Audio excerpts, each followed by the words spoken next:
Roberto Carlos was a one-of-a-kind defender, redefining his position and the role of wingback.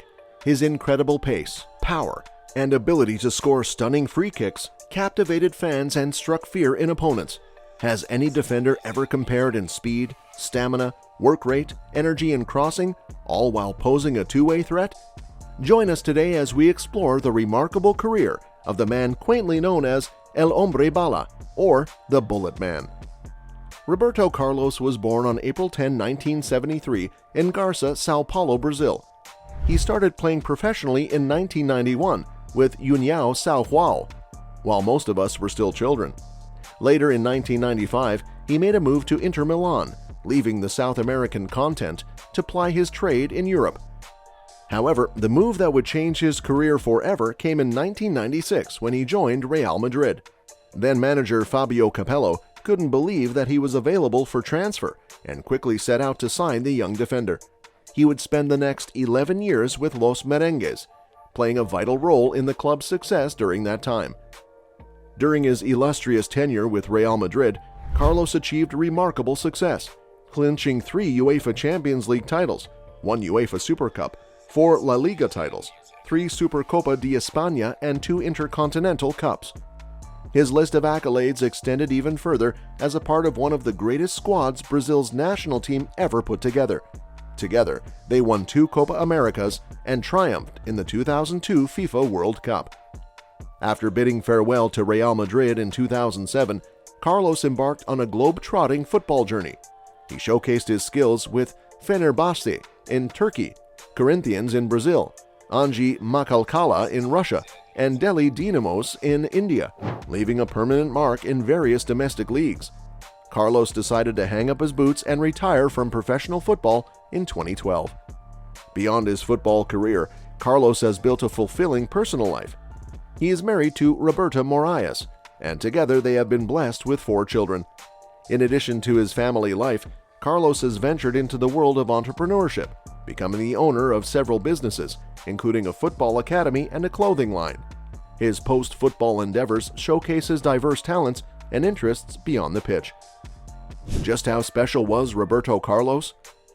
Roberto Carlos was one of the most special wingbacks in the history of football.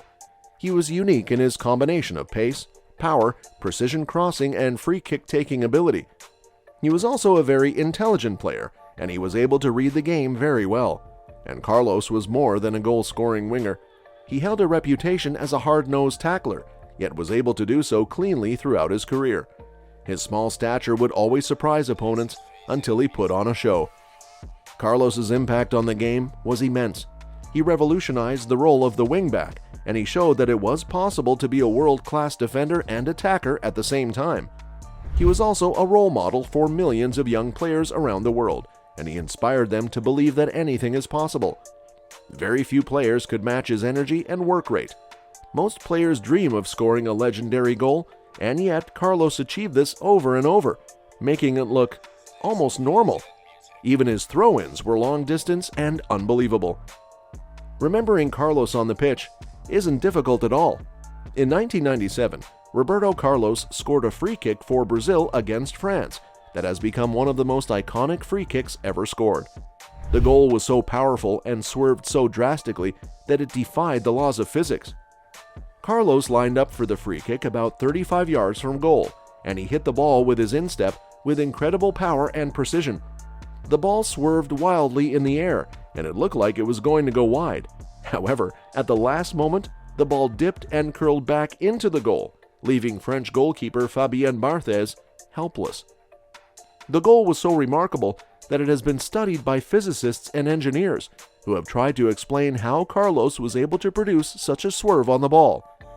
One theory is that Carlos used the Magnus effect, which is a force that is created when a spinning object moves through the air.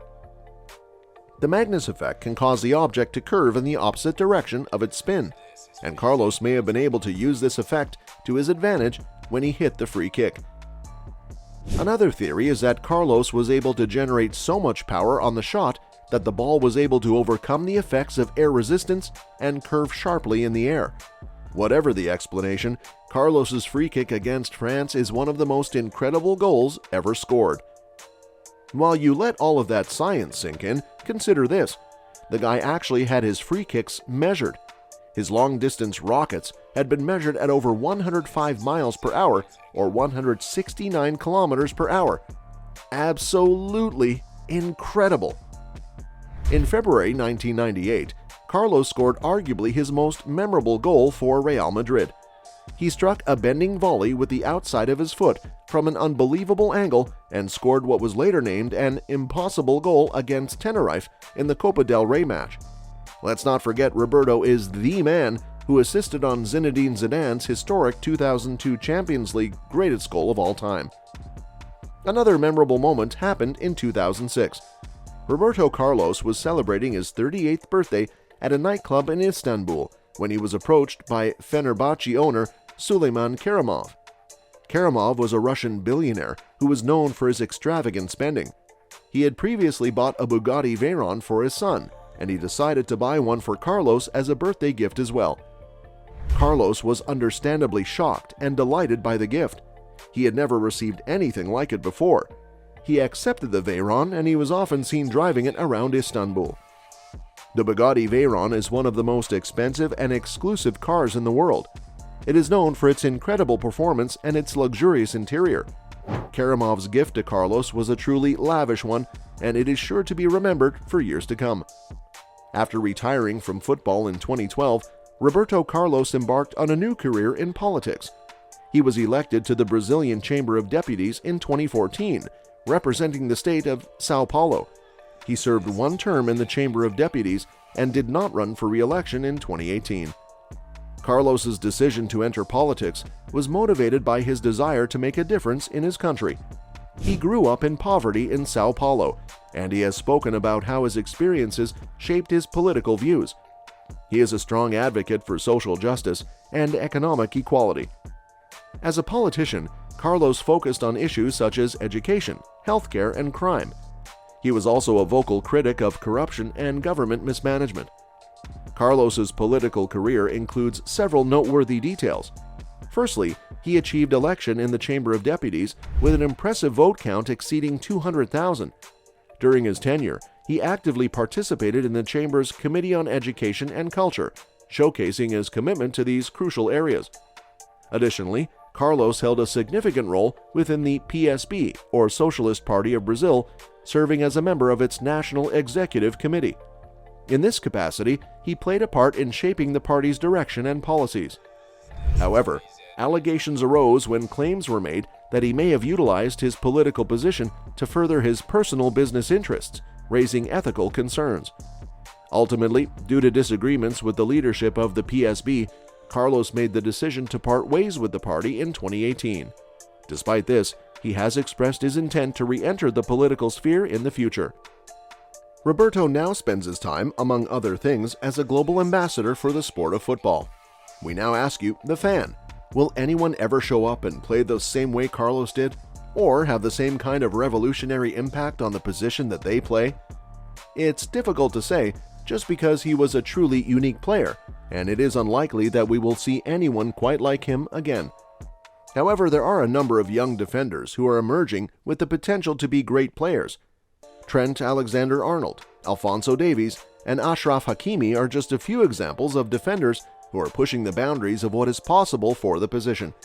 It remains to be seen whether any of these players can reach the same heights as Roberto Carlos, but they certainly have the potential to be great players in their own right.